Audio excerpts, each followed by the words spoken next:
ನಮಸ್ಕಾರ ವೀಕ್ಷಕರೇ, ತಮ್ಮೆಲ್ಲರಿಗೂ ಕೂಡ SVD ಕನ್ನಡ ಮತ್ತೊಂದು ವಿಡಿಯೋಗೆ ಸ್ವಾಗತ.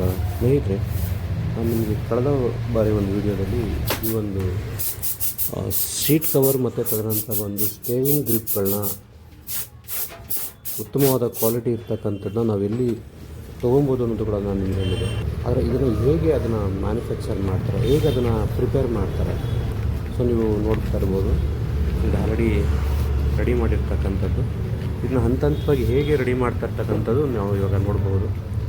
ಮೊದಲಿಗೆ ಈ ಸ್ಟೇರಿಂಗ್ ಇರ್ತಕ್ಕಂಥದ್ದನ್ನ ರಿಮೂವ್ ಮಾಡ್ಕೊತಾರೆ, ಅಂದರೆ ಗಾಡಿಯ ವೆಹಿಕಲಿಂದ ಹೊರಗಡೆ ತೊಗೊತಾರೆ. ತೊಗೊಂಡ ನಂತರ ಅಲ್ಲಿ ನಮಗೆ ಯಾವ ರೀತಿ ಬೇಕು, ಮೀಡಿಯಮ್ ಇದೆ, ಲಾರ್ಜ್ ಇದೆ, ತದನಂತರ ಸ್ಮಾಲ್ ಇದೆ. ಅಂದರೆ ದಪ್ಪ ಎಷ್ಟು ನಮಗೆ ಡೆಪ್ತ್ ಹೇಗೆ ಬೇಕು, ಚಿಕ್ಕದಾಗಿರಬೇಕಾ, ಹೇಗಿರಬೇಕು ಅನ್ನೋದು ನಾವು ಹೇಳಿದರೆ ಅದೇ ರೀತಿ ಅಂತೇಳಿ ಅದನ್ನು ಪ್ರಿಪೇರ್ ಮಾಡ್ತಾ ಹೋಗ್ತಾರೆ. ನೀವು ನೋಡ್ತಾ ಇದ್ದೀರಲ್ಲ, ನೀವು ನೋಡ್ಬೋದು ಸ್ನೇಹಿತರೆ. ಇವಾಗ ಇದು ರೆಡಿಯಾಗಿ ಸೆಟಪ್ ಮಾಡ್ತಿರ್ತಕ್ಕಂಥದ್ದು. ಆದರೆ ಈ ಒಂದು ದಿನ ಹೇಗೆ ಹಂತವಾಗಿ ಪ್ರಿಪೇರ್ ಮಾಡ್ತಾರೆ ಅಂತಕ್ಕಂಥದ್ದು ನೋಡಿ ಸ್ನೇಹಿತರೆ. ಅದು ತದನಂತರ ಸ್ಟೇರಿಂಗ್ನ ರಿಮೂವ್ ಮಾಡಿದ ನಂತರ ಇದಕ್ಕೆ ಗಮ್ಮನ್ನು ಹಾಕಿ ಅದಕ್ಕೆ ಸರಿ ಹೊಂದಿರ್ತಕ್ಕಂಥ, ಅಂದರೆ ನಾವು ಯಾವ ರೀತಿ ಹೇಳಿರ್ತೀವಿ, ತುಂಬ ದೊಡ್ಡದಾಗಿರ್ಬೇಕಾ, ಚಿಕ್ಕದಾಗಿರ್ಬೇಕಾ, ಹೇಗೆ, ಸೊ ಅದನ್ನು ಇದಕ್ಕೆ ಅಳತೆಗೆ ಕಟ್ ಮಾಡ್ಕೊಂಡು ಇದನ್ನು ಅಪ್ಲೈ ಮಾಡ್ತಾ ಹೋಗ್ತಾರೆ. ಮೊದಲಿಗೆ ಗಮ್ಮನ್ನು ಯಾವುದಕ್ಕೆ ಹೊರಗಡೆ ಬರಬಾರ್ದು ಅಂತೇಳಿ ಇದನ್ನು ನಾವು ನೇರವಾಗಿ ಅಲ್ಲೇ ತುದ್ದಾಗಿದ್ದು ಅಲ್ಲೇ ಪ್ರಿಪೇರ್ ಮಾಡಿಸ್ಕೊಳ್ತಕ್ಕಂಥ ಯಾವ ರೀತಿ ಬೇಕೋ ಲಭ್ಯವಿರುತ್ತೆ. ಸೊ ಅಮೌಂಟ್ ಜಾಸ್ತಿ ಇದ್ದರೂ ಪರವಾಗಿಲ್ಲ, ನಿಮಗೆ ಕ್ವಾಲಿಟಿ ಹೊರಿಸಬೇಕು ಅಂತಂದರೆ ನೀವೇ ತುದ್ದಾಗಿದ್ದು ಇದನ್ನು ಪ್ರಿಪೇರ್ ಮಾಡಿಸ್ಕೊಂಡು ಮಾಡ್ತೀವಿ. ಗಾಡಿ ಇದಕ್ಕೆ ಸೆಟ್ ಮಾಡಿ ರೆಡಿ ಇಟ್ಕೊಂಡಿದ್ದಾರೆ. ಅದನ್ನು ಇದಕ್ಕೆ ಗಾಡಿ ಅಪ್ಲೈ ಮಾಡ್ತಾಯಿದ್ದಾರೆ ನೋಡಿ. ಮತ್ತು ಇದನ್ನು ಮೊದಲೇ ಬಾರಿಗೆ ನೋಡಿದ್ದು, ನನಗೂ ಕೂಡ ಇದ್ರ ಬಗ್ಗೆ ಐಡಿಯಾ ಇರಲಿಲ್ಲ. ಕೆಲವರಿಗೆ ಉಪಯೋಗ ಆಗ್ಬೋದು ಅಂತೇಳಿ ಈ ಒಂದು ವಿಡಿಯೋನ ಮಾಡ್ತಾಯಿದ್ದೀನಿ. ಅಳತೆಗೆ ತಕ್ಕಂಥದ್ದನ್ನ ಕಟ್ ಮಾಡಿಕೊಂಡು ಅದನ್ನು ಫಿನಿಶಿಂಗ್ ಮಾಡ್ತಾಯಿದ್ದಾರೆ. ಫಿನಿಶಿಂಗ್ ಆಗಿದ ನಂತರ ಅದೆಲ್ಲ ಫೋಲ್ಡ್ ಮಾಡಿಕೊಂಡು ಇದರ ಅಳತೆ ಮೇರೆಗೆ ನಮ್ಗೆ ಬೇಕಾಗಿರ್ತಕ್ಕಂಥ ಕವರ್ ಏನು ನಾವು ಹೇಳ್ತೀವಲ್ಲ, ಇಟ್ಬೇಕು ಅಂತ ಹೇಳ್ತೀವಿ, ದಪ್ಪ ಬೇಕು ಅಂದಮೇಲೆ ಅಪ್ಲೈ ಮಾಡ್ತಾ ಹೋಗ್ತಾರೆ. ದಪ್ಪ ಬೇಕು ಅಂದಲ್ಲ, ದಪ್ಪ ಇದೆ, ದಪ್ಪ ಮಾಡೋದು ಫಿನಿಶಿಂಗ್ ಕೊಡ್ತಾರೆ. ಮೀಡಿಯಮ್ ಅಂದರೆ ಬೇರೆ ಇದೆಯಾ, ಎಷ್ಟು ಬೇಗ ಅದು ಒಂದು ಶೇಪ್ ಮಾಡ್ಕೊಳ್ತೀವಿ. ಟಿಗೆಲ್ಲ ಇದಾಕೋದು, ಸಣ್ಣ ಕಡಿ ಇದ್ರೆ ಮಾತಾಡೋದು. ಸೊ ಹೆಣ್ಣು ಗೊತ್ತಿಲ್ಲ.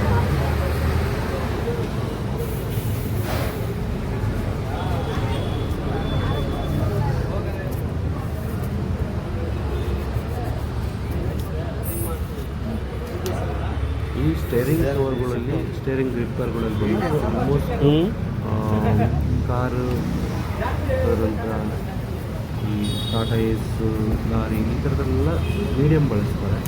ಆದರೆ ಟಿಗಳಲ್ಲಿ ಬಳಸ್ತಕ್ಕಂಥದ್ದು ಸ್ವಲ್ಪ ಗ್ರಿಪ್ಪರ್ನ ದೊಡ್ಡದಾಗಿ ಬಳಸ್ತಾರೆ. ಅದೇನು ಗೊತ್ತಿಲ್ಲ, ಸ್ವಲ್ಪ ತುಂಬ ದೊಡ್ಡದಾಗಿರುತ್ತೆ. ತದನಂತರ ನೋಡಿ ಈ ಸ್ಟೇರಿಂಗ್ಗೆ ಈ ಕಲರ್ನ ಮ್ಯಾಚ್ ಮಾಡ್ತಿದ್ದಾರೆ, ಅಂದರೆ ಬ್ಲ್ಯಾಕ್ ಮತ್ತು ರೆಡ್ ತುಂಬ ಹೈಲೈಟಾಗಿ ಕಾಣುತ್ತೆ ಅಂತೇಳಿ ಸೊ ಈ ಕಲರ್ನ ಸೆಲೆಕ್ಟ್ ಮಾಡಿದ್ದಾರೆ ನೋಡಿ. ಅದು ದಪ್ಪ ಬರುತ್ತೆ, ಇದು ಸ್ಟಿಚಿಂಗ್ ಆಗ್ತಾಯಿದೆ. ಟ್ಯಾಂಕ್ ಕವರ್ ಆಫ್ ಸ್ಟಿಚಿಂಗ್ ಮುಗಿದ ನಂತರ ಇದನ್ನು ಪ್ಯಾಕ್ ಮಾಡಿ ನೋಡಿ. ಒಬ್ಬೊಬ್ರದ್ದು ಒಂದೊಂದು ಕೆಲಸದಲ್ಲಿ ಕಲೆ ಇರುತ್ತೆ. ಕಲೆ ಎಲ್ಲರಿಗೂ ಬರೋಲ್ಲ. ಯಾವುದೇ ಆದಂಥ ಕೆಲಸದಲ್ಲಿ ಏನು ಅಭ್ಯಾಸ ಇರುತ್ತೆ, ಎಕ್ಸ್ಪೀರಿಯನ್ಸ್ ಇರುತ್ತೆ, ಅದನ್ನು ಎಲ್ಲರೂ ಪ್ರಯೋಗ ಮಾಡ್ತಾ ಹೋಗ್ತಾರೆ. 2 ನಿಮಿಷದಲ್ಲಿ ರೆಡಿ ಆಗ್ತದೆ. ಸ್ಟೇರಿಂಗ್ ರೆಡಿ ಇದೆ. ಅದ್ರ ಮೇಲೆ ಅವರು ಸೀಟ್ ಕವರ್ನ ಮೇಲ್ಗಡೆ ಅಪ್ಲೈ ಮಾಡ್ತಾರೆ. ಅದರಂತರ ಫಿನಿಶಿಂಗ್ ಕೊಡಬೇಕು ಅಂತ ಹೇಳಿದ್ರೆ ಅದಕ್ಕೆ ಸ್ಟಿಚಿಂಗ್ ಕೂಡ ಬೇರೆ ಮಾಡ್ತಾರೆ ನೋಡಿ. ಆಲ್ರೆಡಿ ಸ್ಟಿಚಿಂಗ್ ಕೊಡ್ತಿದ್ದಾರಲ್ಲ, ಸ್ಟಿಚಿಂಗ್ ಮಾಡ್ತಿದ್ದಾರೆ. ಸ್ಟಿಚಿಂಗ್ ಮಾಡಿ ಫುಲ್ ಫಿನಿಶಿಂಗ್ ಕೊಟ್ಟಾದಮೇಲೆ ಅದಕ್ಕೆ ಒಂದು ಎಷ್ಟು ನೀಟಾಗಿ ಕಾಣುತ್ತೆ ಅಂತಂದರೆ, ಹೊರಗಡೆನೂ ಸಿಗುತ್ತೆ, ರೆಡಿಮೇಡ್ ಸಿಗುತ್ತೆ. ಅದನ್ನ ತಂದು ಹಾಕ್ಕೊಳ್ಳೋದಕ್ಕಿಂತ ನಾವೇ ಖುದ್ದಾಗಿ ಅದನ್ನು ನಾವೇ ಸ್ಟಿಚಿಂಗ್ ರೆಡಿ ಮಾಡಿಸ್ಕೊಳ್ಳೋದ್ರಿಂದ ತುಂಬ ಸ್ಮೂತಾಗಿರುತ್ತೆ, ತುಂಬ ಬಾಳಿಕೆಯೂ ಸಹ ಬರುತ್ತೆ. ನೋಡಿ ಎಷ್ಟು ಫಾಸ್ಟಾಗಿ ಅದನ್ನು ಸ್ಟಿಚಿಂಗ್ ಮಾಡ್ತಾಯಿದ್ದಾರೆ ಅಂತೇಳಿ. 5 ನಿಮಿಷ ಸಾಕು ಇದನ್ನೆಲ್ಲ ಸ್ಟಿಚಿಂಗ್ ಮಾಡಿ ಇದೆಲ್ಲ ಕೊಡಲಿಕ್ಕೆ. ಕೇವಲ 5 ನಿಮಿಷ ಸಾಕು. ಇದು ಆದ ನಂತರ ಇದನ್ನು ಅಪ್ಲೈ ಮಾಡ್ತಾರೆ, ಫೆವಿಕ್ವಿಕ್ನ ಅಪ್ಲೈ ಮಾಡ್ತಾ ಹೋಗ್ತಾರೆ. ಅದು ಹೊರಗಡೆ ಓಪನ್ ಆಗಬಾರ್ದು ಅಂತೇಳಿ. ನೋಡಿ, ಸ್ಟಿಚಿಂಗ್ ಹಾಕಿದ ಮೇಲೆ ಅದ್ರ ಮೇಲೆ ಫೆವಿಕ್ವಿಕ್ನ ಅಪ್ಲೈ ಮಾಡ್ತಾರೆ, ಅದೆಲ್ಲ ಹೊರಗಡೆ ಬರ್ಬೋದು ಅಂತೇಳಿ. ಇದೆಲ್ಲ ಮುಗಿದ ನಂತರ ಇದನ್ನು ಮತ್ತೆ ವೆಹಿಕಲ್ಗಳಿಗೆ, ಅಂದರೆ ಯಾವ ವಾಹನದಿಂದ ಅದನ್ನ ರಿಮೂವ್ ಮಾಡಿರ್ತಾರೋ ಅದೇ ಗಾಡಿಗೆ ಫಿಕ್ಸ್ ಮಾಡ್ತಾರೆ. ಇದು ಅವ್ರಿಗೆ, ನಮಗೆ ಕಷ್ಟ ಅನಿಸ್ಬೋದು, ಅವ್ರು ತುಂಬ ಸರಳ ಇದು.